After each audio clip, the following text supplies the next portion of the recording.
quando ela deu comando para pegar algum objeto, os dedos fecham e ficam rígidos.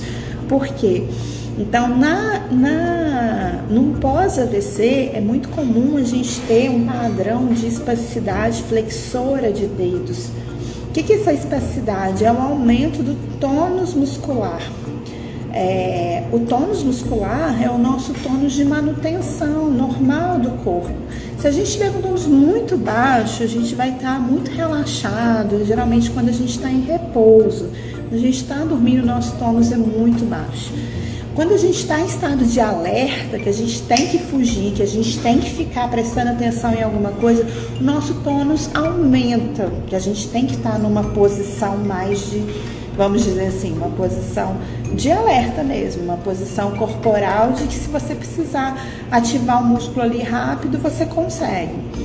Normalmente, a gente, para realizar atividades do dia a dia, a gente não está nem nas atividades funcionais, escrever, trabalhar, ler, comer, cozinhar, lavar roupa, arrumar casa, enfim, cuidar do filho. A gente não tem o tônus nem tão alto, nem tão baixo. A gente mantém um tônus funcional para aquela atividade, tá? O que acontece, então, é o estado que a gente chama de pré-contração muscular.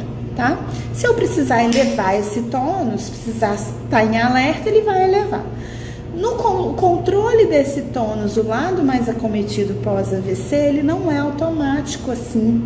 Então, o que acontece? Esse tônus geralmente fica mais alto, em alguns casos, e geralmente mais alto, né, exacerbando o movimento, esse posicionamento da mão e dos dedos e do cotovelo. Não é uma regra que todos sejam assim. Às vezes pode ser só dos dedos, às vezes pode ser dos dedos e do punho, às vezes pode ser do punho e os dedos não ter tanta flexão.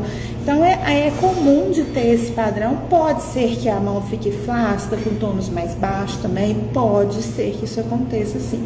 Mas no caso que ela estava perguntando aí, que dá o comando, pensa no movimento, eu vou pensar em abrir a mão para pegar essa taça aqui. Então, minha mão tá aqui, tô pensando, tô concentrando, e na hora que eu tô concentrando, ao invés da minha mão abrir, a minha mão fecha. Isso é muito comum de acontecer, porque esse movimento ainda não é automático. O que vai normalmente entrar e que está em exacerbação, que está muito estimulado, é o tônus, esse aumento do tônus acontecer. O que acho que é importante é você pensar que no momento que você está fazendo essa concentração, está pensando no movimento, o que acontece? Você está jogando informação, você está ativando áreas do cérebro responsável por esse movimento aqui, que você quer ganhar esse movimento, tá?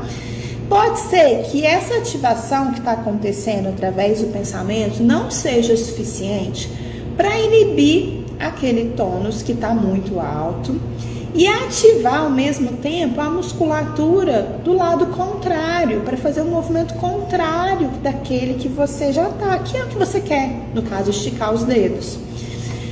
Pode ser que isso não seja suficiente numa primeira vez, e provavelmente não vai ser. E aí o que vai acontecer? Sua mão vai fechar. O que vai ganhar é o tônus patológico, né, no caso aí, exacerbado. Mas isso não pode ser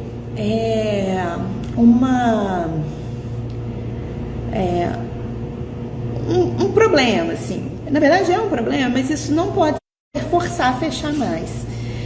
Não, você tem que continuar para você aumentar essa área de representação motora aqui no seu cérebro e conseguir cada vez mais ativar, pelo aumento dessa área, ativar cada vez mais essa musculatura que você quer ativar.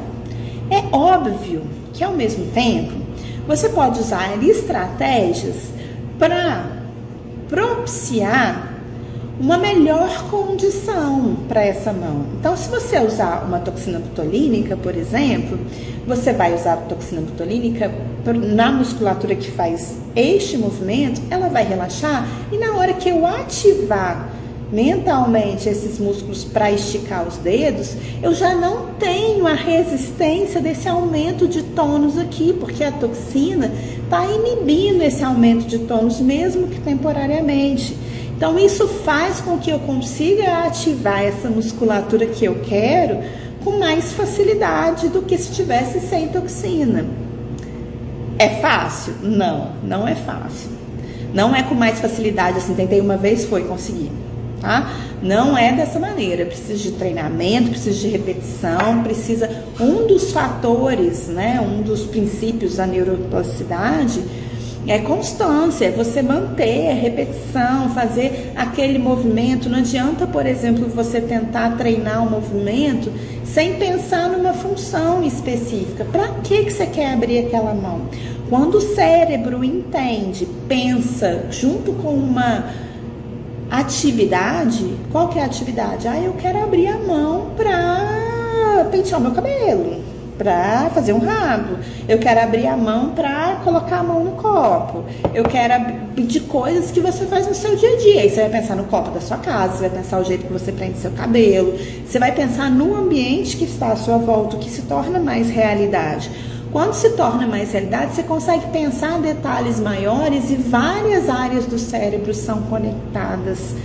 E isso faz com que a gente aumente essa área de representação com mais firmeza, com mais força, tá? Não sei se eu tô falando muito técnico aí para vocês, tá dando para vocês entenderem, eu tô tentando falar de uma forma menos técnica, o que é muito técnico, né? Mas para vocês entenderem, assim, porque muita gente fala, mas sempre tem um porém, não é bem assim, tem que analisar, tem que pensar, e sempre tem um porém, até mesmo porque a gente não é todo mundo igual, né? Não tem, o ser humano sim, por mais que a gente tenha o corpo humano, os órgãos todos, todo mundo tem, o cérebro, ele tem a mesma função. A gente é movido através de estímulos, os nossos estímulos são diferentes, a nossa vida, cada um tem sua vida, né? E os estímulos são diferentes, as pessoas são diferentes, então não dá pra gente colocar todo mundo no mesmo saco e achar que é igual para todo mundo. Lógico que tem um parâmetro técnico, eu tô tentando passar isso para vocês de uma forma mais clara possível.